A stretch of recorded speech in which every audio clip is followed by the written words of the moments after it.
نحمده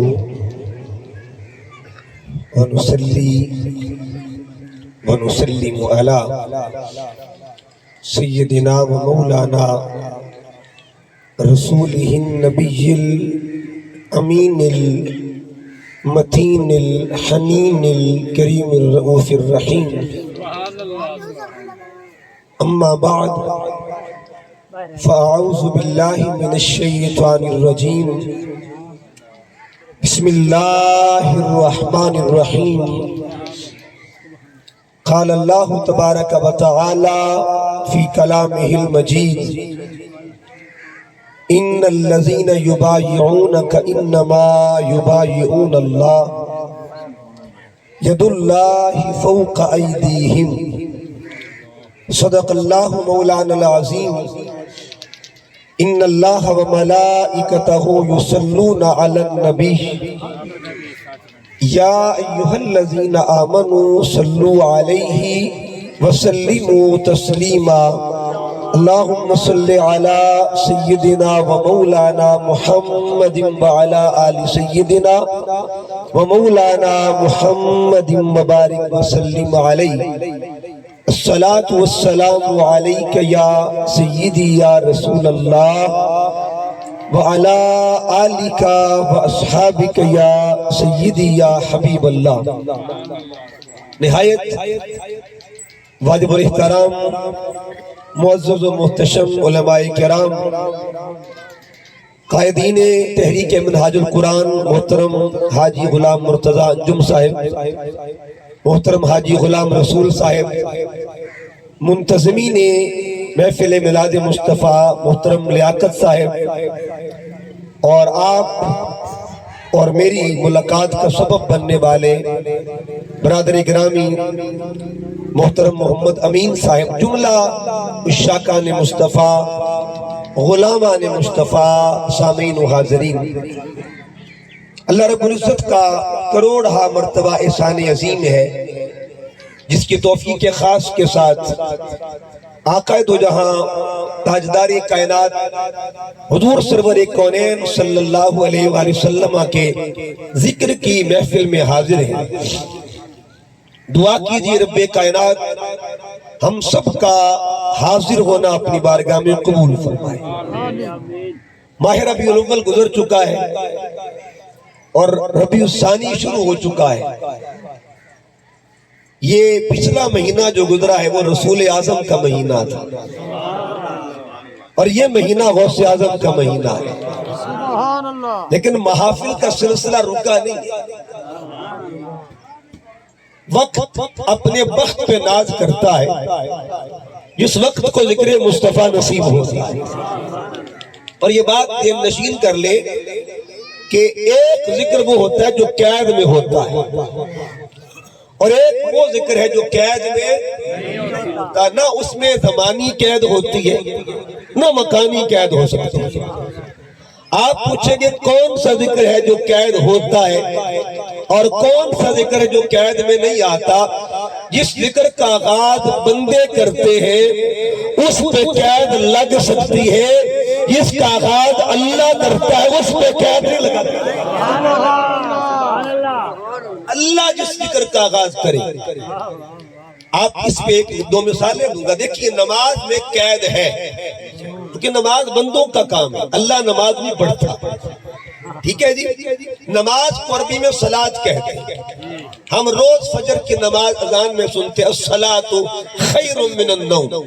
اور یہ بھی بڑے مزے کی بات ہے کہ اللہ نے اپنے ذکر کا بھی وہی نام رکھا ہوا ہے، یار کا ذکر کا بھی وہی نام رکھا ہوا ہے. اللہ کے ذکر کو نماز کہتے ہیں اور حضور کے ذکر کو درود کہا جاتا ہے. اگر نماز اور درود کو عربی لحاظ سے دیکھا جائے تو دونوں کا نام ایک ہی ہے. ادھر ہم کہتے ہیں الصلاۃ خیر من النوم، ادھر پڑھتے ہیں الصلاۃ والسلام علیک یا رسول اللہ. ایک صلاۃ خدا کے لیے ہوتی ہے، ایک صلاۃ مصطفیٰ کے لیے ہوتی ہے. جو صلاۃ بندہ پڑھے اسے نماز کہتے ہیں اور جو صلاۃ اللہ پڑھے اسے درود کہا جاتا ہے. جو اللہ پڑھتا ہے اسے درود کہتے ہیں. اچھا بندوں کے عمل پہ قید ہوتی ہے کیونکہ بندہ مقید ہے، بندہ مقید ہے، اللہ کی ذات لامحدود ہے، نہ اس کی ذات پہ قید لگ سکتی ہے نہ اس کے فعل پہ قید لگ سکتی ہے۔ بندے کی ذات بھی مقید اور بندے کا فعل بھی مقید ہے۔ آپ پوچھیں گے مثال بتائیے، دیکھیے گا ہر نماز، پانچوں نمازیں اللہ کی نعمت ہے، لیکن پانچوں نمازیں وقت میں قید ہے۔ فجر وقت میں قید، ظہر وقت میں قید، عصر وقت میں قید، مغرب وقت میں قید، عشاء وقت میں قید، کیونکہ بندوں نے شروع کیا ہے عمل، اس لیے وقت میں قید ہے۔ کوئی پوچھے بتاؤ درود کب پڑھا جاتا ہے؟ کہتے قید ہی کوئی نہیں ہے، جو کام بندہ کرے اس پہ قید لگتی ہے، جو کام رب کرے اس پہ قید لگتی ہے، اس پہ قید لگتی ہے۔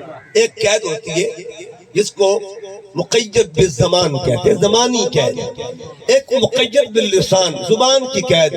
اگر کوئی کہے جی آج دی عصر دی نماز پنجابی سے نہ پڑھ لگی تو عصر کی نماز زبان میں قید، عربی میں قید ہے، نماز عربی میں قید ہے، آپ ترجمہ نہیں پڑھ سکتے، آپ کوئی اور بولی میں نماز نہیں پڑھ سکتے۔ سبحانک اللہم و بحمدک، کوئی بھی بولی والا ہو، پنجابی ہو، اس نے بھی یہی نماز پڑھنی ہے، سندھی بلوچی پٹھان ہو، اس نے یہی نماز پڑھنی ہے۔ کوئی رہتا ہو امریکہ میں مسلمان رہتا ہو، اس نے بھی سبحانک اللہم پڑھنا ہے، لیکن کوئی پوچھے بتاؤ ذکر محمد کس زبان میں کر سکتے ہیں؟ تو بولی جیسی بھی ہو ذکر مصطفیٰ کا کرے اللہ قبول فرما لیتا ہے۔ اگر امیر خسرو کی زبان میں کوئی کہنا چاہے نمی دانم چ منزل بود شب جائے کے من بودم، باہر سو رقص بسم البود شب جائے کے من بودم، خدا خود میر مجلس بود اندر لامکا خسرو، محمد سن میں محفل بود شب جائے کے من بودم۔ اگر کوئی کوٹ مٹھن والے گھوٹ کی زبان میں بولنا چاہے اتھا میں مٹھڑی نت جان بلب، سنا خوش بچتا بچ ملک رب، توڑے دکڑے دوڑے کھاندڑیاں، تیڑے نام تو مفت بھی کھاندڑیاں، تیڑے باندیاں دی میں باندڑیاں، تیڑے دیش کے کتیاں نالا دب۔ اس کا مطلب یہ ہوا بولی جیسی بھی ہو، کوئی ملا جامی کی زبان میں کہنا چاہے فقط راکاش جامی نام بودیم، آقا کاش تیرے کتے کا نام جامی ہوتا، قیامت پر زبانت گاہے گاہے کبھی کبھی اسی بہانے آپ کی زبان پہ جامی کا نام بولی جیسی تو قید نہیں لگتی۔ اس لیے وقت کی قید ذکر مصطفیٰ میں نہیں ہوتی، جب چاہو جہاں چاہو جس وقت چاہو ذکر مصطفیٰ کرنا تمہارا کام ہے، قبول کرنا میرے مالک۔ آؤ ذرا حضور علیہ السلام کی شان، اور آج حضور علیہ السلام کی قرآن مجید میں اللہ پاک نے اپنے محبوب کی شانوں کے کئی زاویے بیان ہیں۔ ایک زاویہ وہ ہے جس کو کل کہتے ہیں، اور ایک وہ ہے جس کو جز کہا جاتا ہے۔ اللہ نے سونے کے کل کا بھی ذکر کیا ہے اور سونے کے جز کا بھی ذکر کیا ہے۔ اور قرآن کو پڑھیے گا، یہ میرے سامنے قرآن ہے، اس میں اللہ نے سورتوں کے جو نام رکھے ہیں نا اپنے بندوں سے جو رکھوائے ہیں، اگر آپ کچھ سورتوں کو دیکھیں تو کچھ سورتوں کے نام کل کے نام پہ ہیں اور کچھ کے نام جز کے نام پہ ہیں۔ ایک سورت ہے 26ویں پارے میں، جسے سورہ محمد کہا جاتا ہے، جسے سورہ محمد کہتے ہیں۔ اچھا ایک سورت اور بھی ہے جسے سورہ والضحیٰ کہا جاتا ہے۔ 26ویں پالی سورت میں اللہ نے کل کا ذکر کیا ہے اور والضحیٰ میں جزء محمد کا ذکر کیا ہے۔ تابی قیامت تک کے لیے تیرے کل کا چرچا بھی ہوتا رہے گا اور تیرے جز کا چرچا بھی ہوتا رہے گا۔ آج حضور کے جز کی بات کرتے ہیں تاکہ یہ اصول منطق میں یہ علماء بیٹھے ہیں کہ اگر کل تک پہنچنا ہونا تو سہارا جز کا لینا پڑتا ہے، اور نتیجہ یہ نکلتا ہے کہ جس کا جز اتنا اعلیٰ ہے اس کے کل کی شان کا عالم کیا ہے، جس کا جز اتنا کمال کا ہے اس کے کل کے مقام کا عالم کیا ہوگا۔ وجود کو کل کہتے ہیں، وجود کو کل کہتے ہیں، اور ہاتھ کو جز کہتے ہیں۔ وجود کل ہوتا ہے، ہاتھ جز ہوتے ہیں۔ اللہ نے سب کو دو دو ہاتھ عطا کیے ہوئے ہیں، سب کے ہاتھوں کو اللہ سلامت رکھے۔ وجود کل ہے، ہاتھ جز ہے۔ میں ابھی کل کی بات نہیں کروں گا، میں ایک جز پہ بات کرنا چاہتا ہوں۔ یہ دو ہاتھ وجود کے جز ہیں، ایک جز کو دایاں ہاتھ کہتے ہیں، ایک کو بایاں ہاتھ کہتے ہیں۔ یہ دو جز ہیں لیکن دونوں برابر نہیں ہیں۔ انگلیاں اس میں بھی 5 ہیں، انگلیاں اس میں بھی 5 ہیں، ہے یہ بھی میرا ہاتھ، ہے یہ بھی میرا ہاتھ۔ بشر کے وجود کے اندر اجزاء برابر نہیں ہوا کرتے، ایک بشر کے وجود میں دو جز برابر نہیں ہوتے۔ اس نو سجا ہاتھ آکھ دینے، اس نو کھبا۔ شریعت محمدی کا فتویٰ ہے یہ دونوں برابر نہیں ہے۔ میرے پاک نبی کا فرمان ہے الید العلیٰ خیر من الید السفلی۔ آقا فرماتے ہیں یہ ہاتھ اعلیٰ ہے، یہ ہاتھ ادنا ہے، یہ ہاتھ افضل ہے، یہ ہاتھ مفضول ہے، یہ ہاتھ شان والا ہے، اس کا درجہ زیادہ ہے، اس کا درجہ کم ہے۔ تو مجھے کہنے دیجئے نا، جب جز جز برابر نہیں ہو سکتا تو کل برابر جز آپس میں برابر نہیں ہوتا۔ یہاں ایک مثال دے تو میرے کریم آقا کا فرمان، آقا فرماتے الجنت تحت اقدام الامہات، جنت ماں کے قدموں کے نیچے، ماں کے قدموں کے، اچھا ماں کے سر کی بات نہیں کی، ماں کے پیروں کی بات کی، ٹھیک ہے؟ ماں کے پیروں کی بات کیوں بات کی ہے؟ اس کی حکمت کیا ہے؟ اس کا راز کیا ہے؟ میرے پاک نبی نے ماں کے پیروں کا ذکر کیا ہے، حضرت سردی شان بیان ہی نہیں کی۔ اچھا سر بھی وجود کا حصہ ہے اور پیر بھی وجود کا حصہ ہے، اس میں ایک حصے کو اعلیٰ کہتے ہیں، ایک کو ادنا کہتے ہیں، ایک پہ پگڑیاں باندھی جاتی ہیں، ایک میں جوتا پہنا جاتا ہے، جس میں پگڑی باندھی جائے اس کا درجہ زیادہ، جس پہ دوپٹہ پہنا جائے اس کا درجہ زیادہ، جہاں جوتا پہنا جائے اس کا درجہ کم ہے۔ سر اعلیٰ ہے، پیر ادنا ہے۔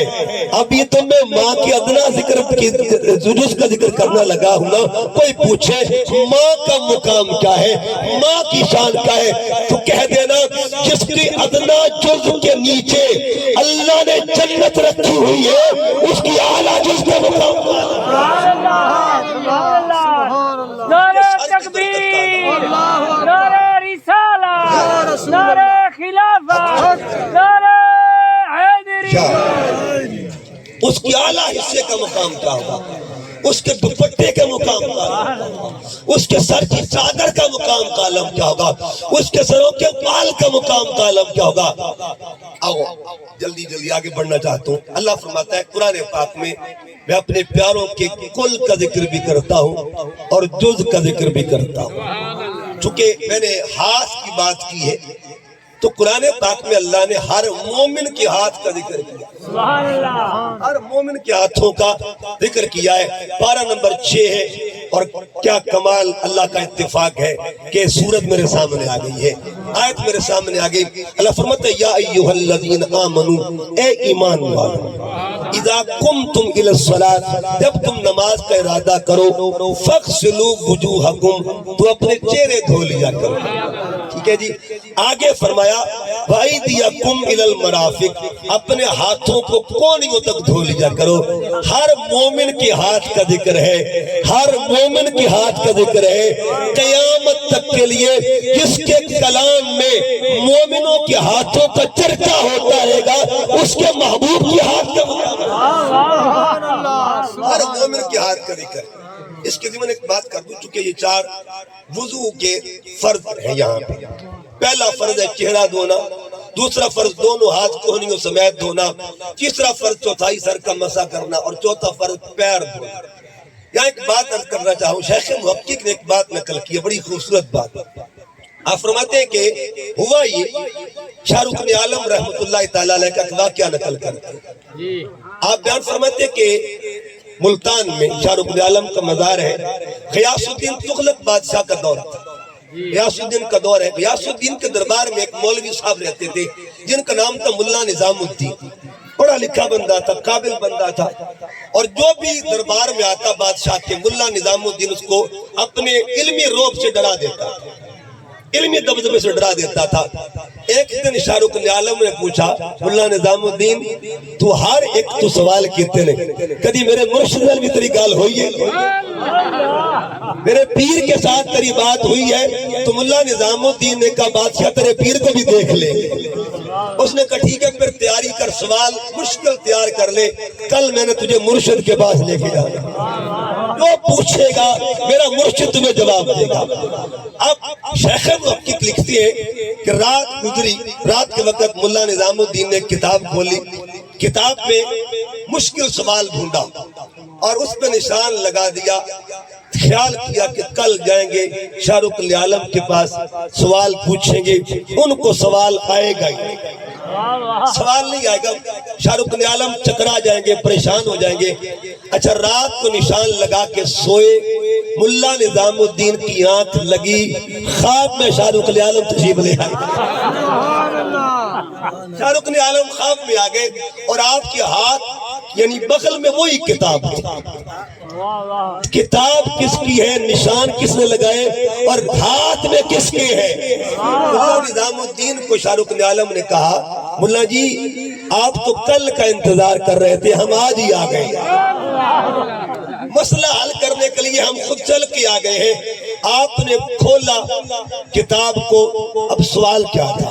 سوال یہ تھا ایک ہوتا وضو کا فرض، ایک ہوتے وضو کی سنت۔ فرض جو ہے وہ چہرے سے شروع ہوتے ہیں، وضو چہرے سے شروع نہیں ہوتا، وضو ہاتھوں سے شروع ہوتا ہے، پھر بندہ کلی کرتا ہے، پھر ناک میں پانی ڈالتا ہے۔ اب سوال یہ تھا کہ جب فرض کا درجہ زیادہ ہے، سنت کا درجہ کم ہے، تو یہاں تقدیم فرض کو کیوں نہیں ملی ہے؟ یہاں تاخیر فرضیت کیوں ہے؟ تقدیم سنت کیوں ہے؟ مقدم سنت کو کیوں رکھا گیا ہے؟ فرض کو مؤخر کیوں رکھا گیا ہے؟ سوال یہ تھا جب درجہ فرض کا زیادہ، فرض پہلے ہونا چاہیے تھا، سنت کا درجہ کم ہے، سنت ہونی چاہیے تھی بعد میں۔ اب مسئلہ یہ تھا کہ تقدیم سنت کیوں ہے، تقدیم فرض کیوں ہے؟ اب یہ بات ہوئی نا، اتنا سوال سن کے ملا نظام الدین چکرا گئے، کہا ابھی بس نہیں کرنی، ہم جواب بھی دینے لگے ہیں، تیرے نشان بتا دیے، جواب بھی دینے لگے ہیں۔ اب کوئی پوچھے یہ علم کیسے ہو سکتا ہے؟ قرآن پڑھ کے دیکھیے، اگر عہد یوسفی کے بچے کو اللہ تعالیٰ علوم عطا کر سکتا ہے تو عہد محمد کے ولیوں کے مقام سبحان اللہ۔ اللہ یوسف علیہ السلام کے دور کے ایک بچے کو وکالت سکھا رہا، ایک ایک دلیل بتا رہا ہے۔ اگر وہ دور یوسفی ہے، یہ دور مصطفیٰ ہے، یہ عہد مصطفیٰ ہے۔ بہرحال آپ فرماتے ہیں کہ ملا جی سنو، یہ تقدیم سنت کیوں ہے؟ تقدیم سنت اس لیے ادب فرضیت کی وجہ سے، ادب فرضیت کی وجہ سے آقا یہ چاہتے ہیں میرے رب کے فرض پر عمل کرنے سے پہلے پانی جو ہے نا وہ ستھرا ہونا چاہیے، پانی پاک ہونا چاہیے۔ رب کا فرض پورا کرنے سے پہلے پانی کی جو ہے نا فلٹریشن ہونی چاہیے، اگر پانی فلٹر ہوگا اس کے بعد رب کی فرضیت تک جائے گا۔ اور پانی کی فلٹریشن کے 3 محمدی زاویے، پانی کی فلٹریشن کے 3 محمدی زاویے ہیں۔ ایک ہاتھ پہ پانی ڈالو، پانی کا رنگ چیک ہوتا ہے، منہ میں پانی ڈالو، پانی کا ذائقہ چیک ہوتا ہے، ناک میں پانی ڈالو، پانی کا ٹیسٹ چیک، پانی کی سمیل چیک ہوتی ہے۔ یہ TCS CTS CTS، یہ C اور S، C for colour, T for test اور S فار سمیل۔ ان تینوں زاویوں سے جب پانی گزرتا ہے نا، یہ محمدی لیبارٹری ہے، یہ مصطفی لیبارٹری ہے، یہ فلٹریشن ہے محمدی لیبارٹری کے ذریعے، سنت محمد کے ذریعے۔ جو بندہ فرض تک پہنچتا ہے اس پہلے فرض کو چہرہ دھونا کہا۔ جب یہ بات مسئلہ حل ہوا نا تو ملا نظام الدین کی آنکھ کھلی، کتاب نہ پیر صاحب اپنے گھر میں لیٹے ہوئے۔ تو ملا نظام الدین نے وضو کیا، تہجد کا وقت تھا، تہجد گزار تھے، ایک عالم دین تھے نا، تہجد گزار تھے۔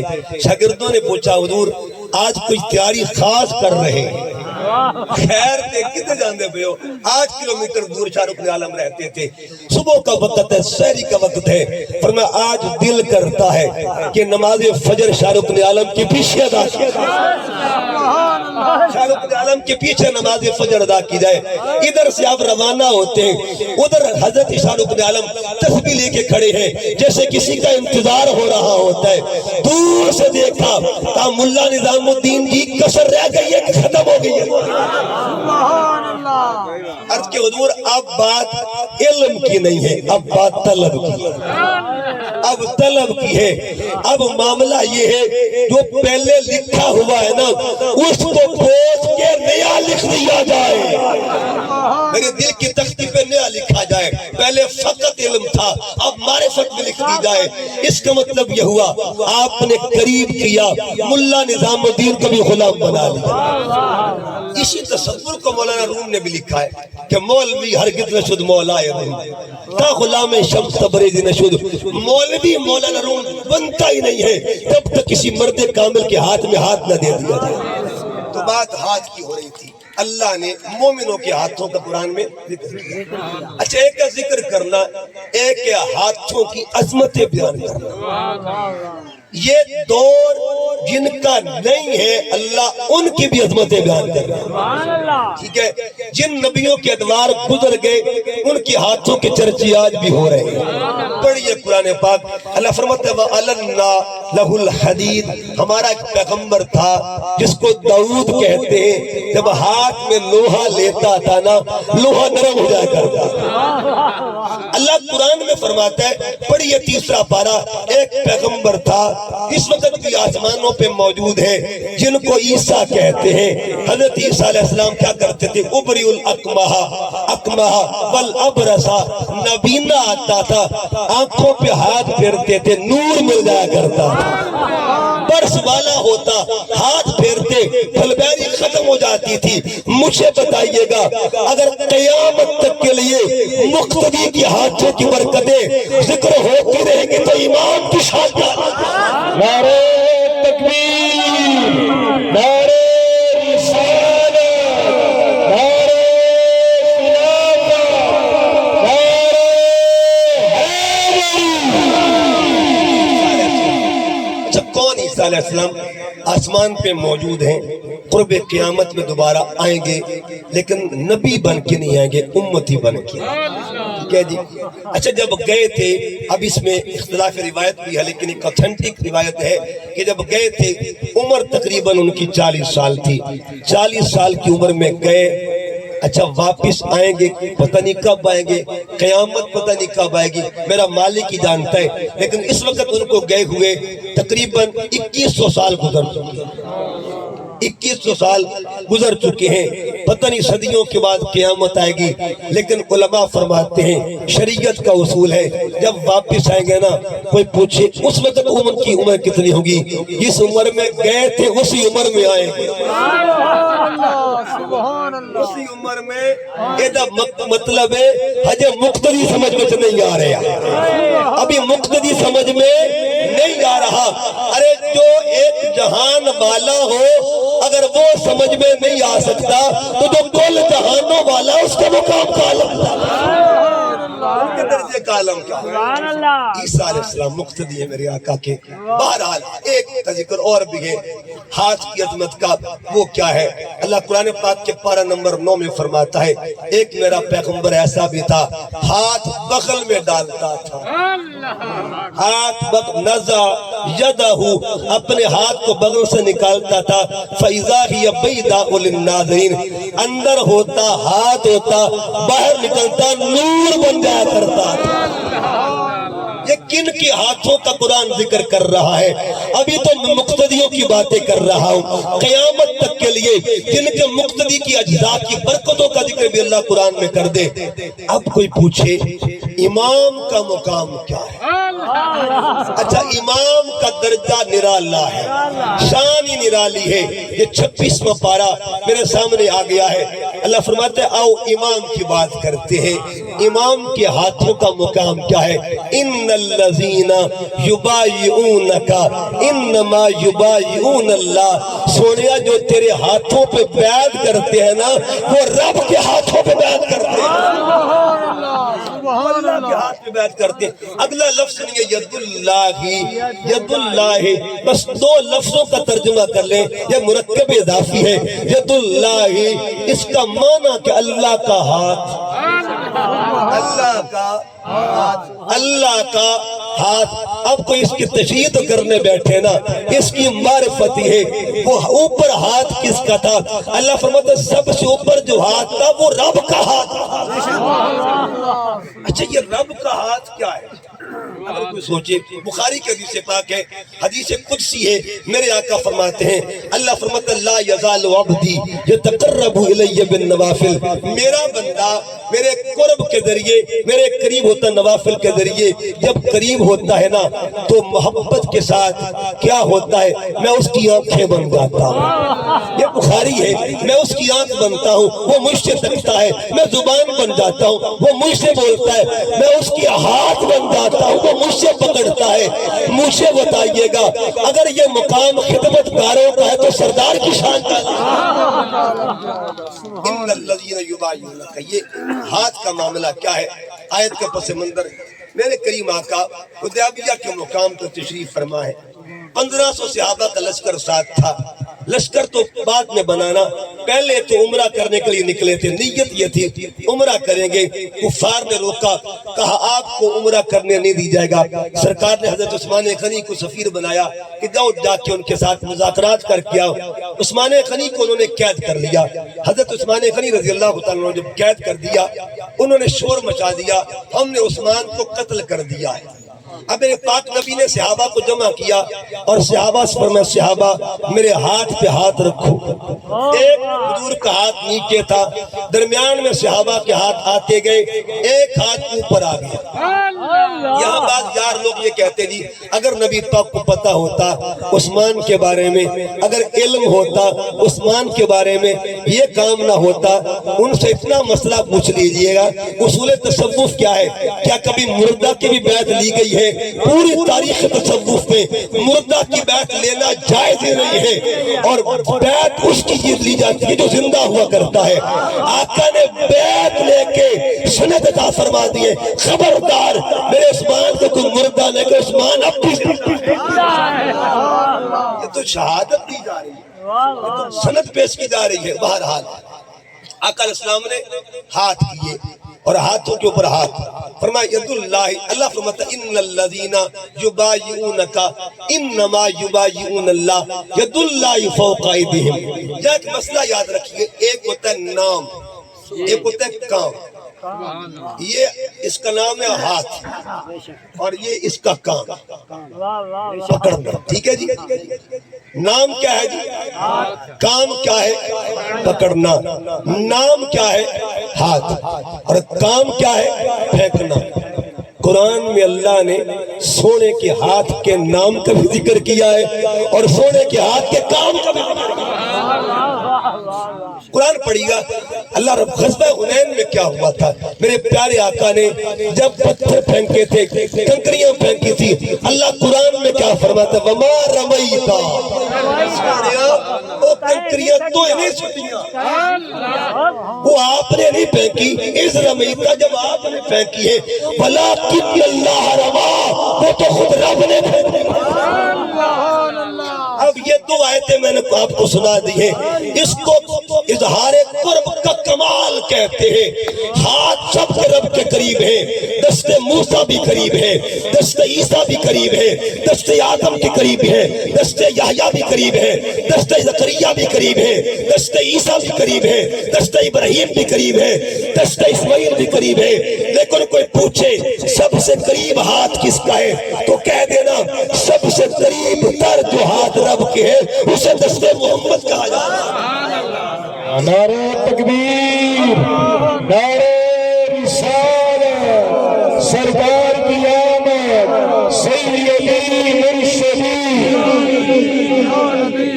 اچھا دیکھیے گا، میں نے کہا سب سے قریب تر ہاتھ۔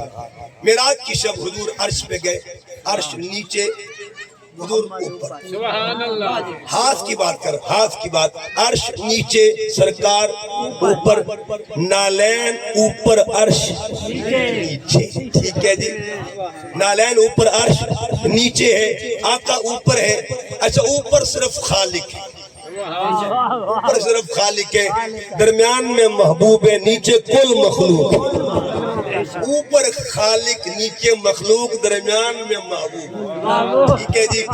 اوپر والا بھی محبت کرے، نیچے والے بھی محبت کرے، اوپر والوں کا بھی، اوپر والے کا بھی وہی محبوب ہے اور نیچے والوں کا بھی وہی محبوب ہے۔ اچھا درمیان میں کیوں محبوب کو کھڑا کیا؟ میں سوڑیا ایک ہاتھ تو میرے وال کر، ایک ہاتھ مخلوق وال کر، ایک ہاتھ میری طرف کر، ایک ہاتھ مخلوق کی طرف کر۔ وہ ہاتھ تو میری طرف کرے گا اسے دست طلب کہا جائے گا، دست طلب کہا جائے گا، اور جو مخلوق کی جانب کرے گا اسے دست عطا کہا جائے گا۔ کوئی پوچھے نا محمد کسے کہتے ہیں تو کہہ دینا جو خدا سے لیتا ہو اور بندوں کو دیتا ہو اسے ذات محمد نعرہ تکبیر، نعرہ رسالت، نعرہ خلافت، نعرہ حیدری۔ اچھا ہاتھ جڑا نا، ہاتھ اس کے بڑے کمال ہوتے ہیں، اللہ سب کے ہاتھوں کو سلامت رکھے۔ دیکھیں اگر خدا نہ خواستہ بندہ مریض ہو جائے نا تو علاج ہاتھوں سے شروع ہوتا ہے، کسی دے ہاتھوں میں ہاتھ دیونے پہنے۔ آپ خدا نہ خواستہ اللہ نہ کرے بندہ مریض ہو جائے تو ڈاکٹر کہتا ہے جی ہاتھ چیک کرواؤ، ٹھیک ہے جی، ہاتھ چیک کروائیں، نبض چیک کروائیں۔ ہم ہر بندے کے ہاتھوں میں ہاتھ دے دیتے ہیں۔ اگر دنیا کے ڈاکٹر کے ہاتھ میں ہاتھ دینا جائز ہے تو جو روحانی ڈاکٹر ہیں، جو دلوں کے طبیب ہوتے ہیں، ان کے ہاتھوں میں ہاتھ دینا جائز کیوں ہے؟ مسئلہ یہ ہے ایک وہ طبیب ہوتا ہے جس کا علاج ہاتھوں سے شروع ہوتا ہے مگر وہ علاج ظاہر کا کرتا ہے، ایک وہ ہوتا ہے جو ہاتھ سے شروع کرتا ہے مگر اس کا علاج باطن کا ہوا کرتا ہے۔ ظاہری طبیب کا کام بھی ہاتھوں سے شروع ہوتا ہے، باطنی طبیب کا کام بھی ہاتھ سے شروع ہوتا ہے۔ اگر ظاہری طبیب کو ہاتھ پکڑانا جائز ہے نا تو باطنی کو ہاتھ پکڑانا جائز ہے۔ اچھا بعض دفعہ لوگ ہاتھ پکڑاتے ہیں طاقت کے، کہتے ہیں نا ہاتھ پکڑو بھی نہیں پکڑو۔ ایک بڑی خوبصورت بات بتا دوں، میاں شیر محمد شرک پوری رحمۃ اللہ تعالی علیہ، شرک پور میں آپ کا مزار ہے، آپ کے پاس ایک پہلوان آ گیا، اس نے سونے دو کام ہے، یا ہاتھ پکڑ لیں یا پکڑا، سونے دو کام میں یا ہاتھ پکڑ لو یا پکڑا لو۔ آپ نے فرمایا چلو ٹھیک ہے تو پکڑا مجھے، پھر چھڑانا ذرا، پھر چھڑانا۔ میاں شیر محمد شرک پوری نے اس پہلوان کا ہاتھ پکڑا، اس نے کہا حضور زور سے پکڑیے گا، مضبوطی سے، فرما بڑا مضبوطی سے پکڑا ہوا ہے۔ ہائے ہائے ہائے، کہیں کوئی اللہ والا کہہ دینا کسی کو کہ بڑا مضبوطی سے ہاتھ پکڑا ہوا ہے، کہا حضور مضبوطی سے پکڑے۔ اگلا جملہ بولا میاں صاحب نے، کہا خون اتنی مضبوطی نہ پکڑے قیامت تک چھڑا نہیں سکتا۔ اس نے کہا حضور ذرا پھر کہیے گا نا، پھر کہیے گا قیامت تک۔ کہتے وہ جو پہلوان تھا چیخے مارتا ہے، زاروں قطار ہوتا، کہا حضور پھر کہیے گا ذرا، تو میں قیامت تک چھڑا نہیں سکتا۔ کہا حضور پکڑائیے اس لیے کہ آپ قیامت تک چھوڑے نا، کسی نہ کسی کو ہاتھ پکڑایا ہوگا، کسی کا ہاتھ پیر باروں کے ہاتھوں میں ہوگا، کسی کا ہاتھ بولنے کے تاجدار کے ہاتھ میں ہوگا، کسی کا ہاتھ خیال شریف والوں کے ہاتھ میں ہوگا، کسی کا ہاتھ حضور غریب نواز کے ہاتھ میں ہوگا، کسی کا ہاتھ بابا فرید کے ہاتھوں میں ہوگا، کسی کا ہاتھ حضور غوث پاک کے ہاتھوں میں ہوگا، کسی کا ہاتھ میرے حسین کے ہاتھ میں ہوگا، اور ایک ہاتھ وہ بھی تھا جو محمد کے ہاتھوں میں تھا۔ کس کا ہاتھ تھا؟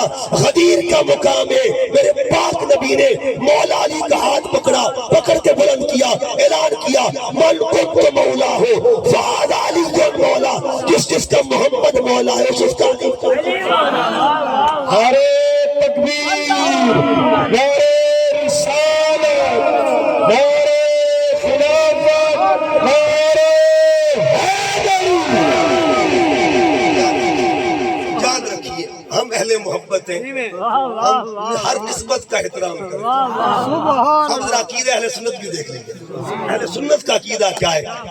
اصول سیرت یہ ہے، جو احباب کسی بھی سیرت سے محبت کرتے ہیں نا، سیرت کا اصول یہ کہ جس شخصیت سے آپ پیار کریں اس کے دو پہلوؤں کو لازمی دیکھنا چاہیے، کہ وہ گھر میں کیسا ہے اور وہ باہر کیسا ہے، اس کا گھر میں اٹھنا بیٹھنا کیسا ہے اور اس کا باہر میں چلنا پھرنا کیسا ہے۔ گھر کی باتیں گھر والوں سے پوچھی جاتی ہیں اور باہر کی باتیں بیلیوں سے پوچھی جاتی ہیں، یاروں سے پوچھی جاتی ہیں، سنگیوں سے پوچھی جاتی ہیں۔ یہ عام سیرت کا اصول ہوتا ہے، اور سیرت محمدی کا اگر اصول لینا ہے، ایک رات کو دیکھ لے، ایک رات میں کردار دو تھے، ایک کو فرمایا تو میری چارپائی پہ سو جا، میرے بستر پہ سو جا، ایک کو کہا چل بیلیے تو میرے ساتھ چل۔ ہائے ہائے ہائے، سیرت محمدی محفوظ ہو رہی ہے۔ ایک اندر والا نقشہ بیان کرتا ہے، ایک باہر والا نقشہ بیان کرتا ہے، جو چارپائی پر لیٹ کر قیامت تک کے لیے سیرت محمد کا سراخان بن جائے اسی علی کہتے ہیں، اور جو ساتھ چل کے سیرت محمد کا سراخان بن جائے اسے صدیق اکبر کہا جاتا ہے۔ صدیق اکبر کہتے ہیں۔ اچھا بھی بات ہو رہی تھی، یہ میرے ہاتھ کی طرف دیکھیں، یہ دو نسبت اللہ ہمیشہ سلامت رکھے۔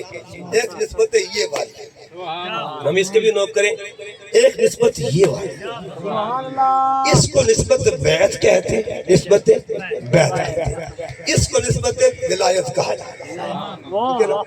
اور یہ دونوں کام میرے آقا نے کیے، دونوں کام کیے، دونوں نسبتیں۔ اگر حضور نے یوں ہاتھ کیا ہے نا، وہ بھی نسبت ہے کسی ہاتھ کی، اگر حضور نے یوں ہاتھ فرمایا وہ بھی نسبت ہے کسی کے ہاتھ کی۔ اچھا کمال یہ ہے دونوں کا نام عین سے شروع ہوتا ہے،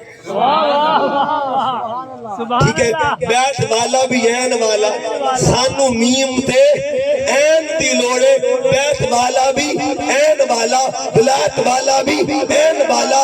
بیعت والے کو عثمان کہتے ہیں اور ولایت والے کو علی کہا جاتا ہے۔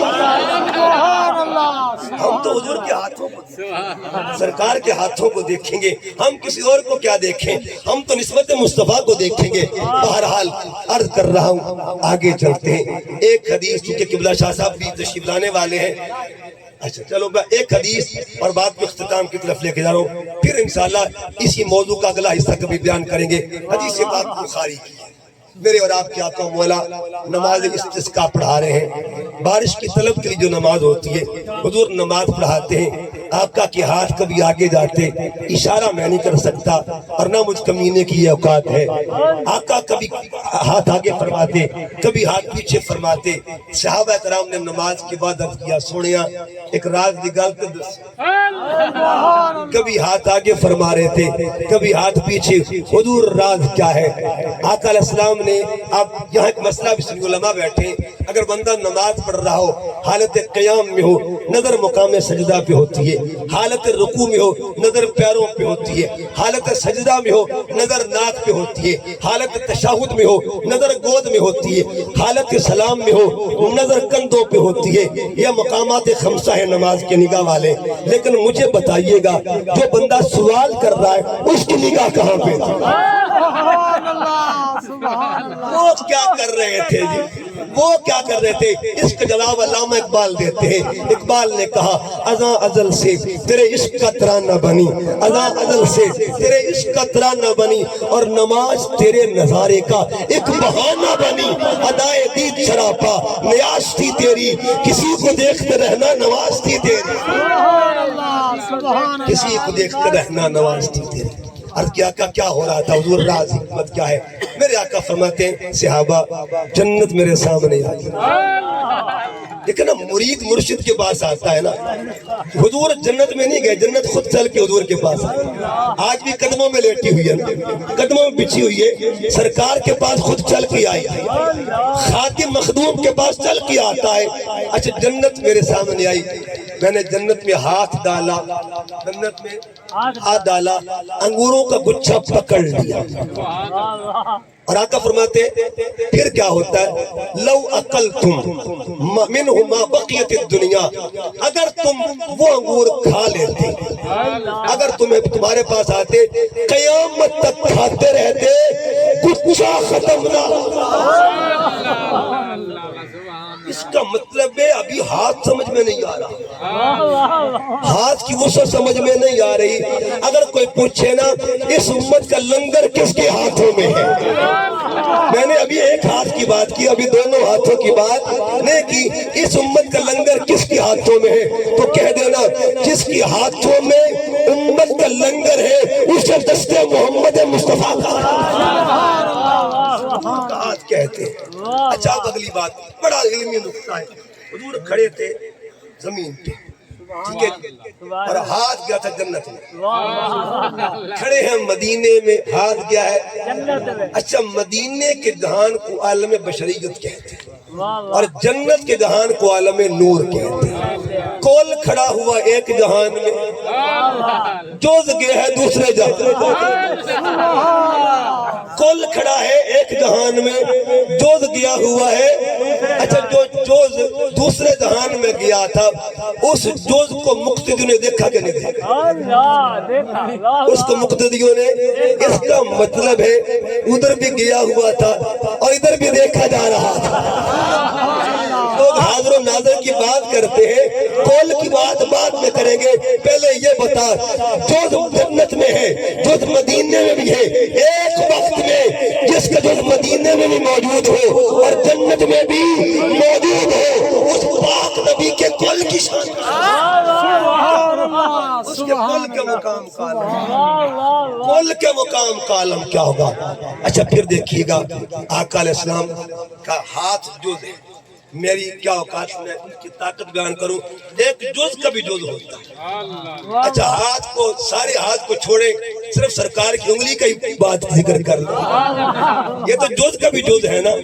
حضرت عباس فرماتے ہیں آقا میں نے بچپن میں آپ کو دیکھا، آپ پنگھوڑے میں تھے، 14ویں رات میں چاند چمک رہا تھا، میری نگاہ چاند پر گئی، کبھی چاند ادھر جاتا ہے کبھی چاند ادھر جاتا ہے، اچانک میں نے پنگھوڑے کو دیکھا، جدھر جدھر انگلی جا رہی تھی چاند ادھر ادھر جا رہا تھا۔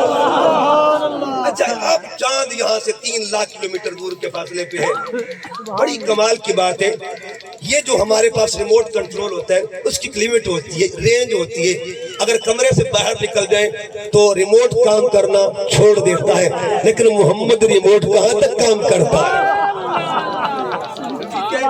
کیا ایک انگشت کا عالم یہ ہے کہاں تک کام کرتا ہے، کہاں تک کام۔ اب ایک جملہ بولتا ہوں سارے عاشقوں کے لیے، قرآن کہتا ہے ایک حسن وہ تھا جس کو دیکھ کے انگلیاں کٹ گئی تھی، جس کو دیکھ کر انگلیاں کٹ گئی۔ میرا پورا جملہ یاد کرنا، بچہ بچہ بزرگ یاد کر لیں، یہ سرکار کے خیرات ہے سرکار کی جانب سے۔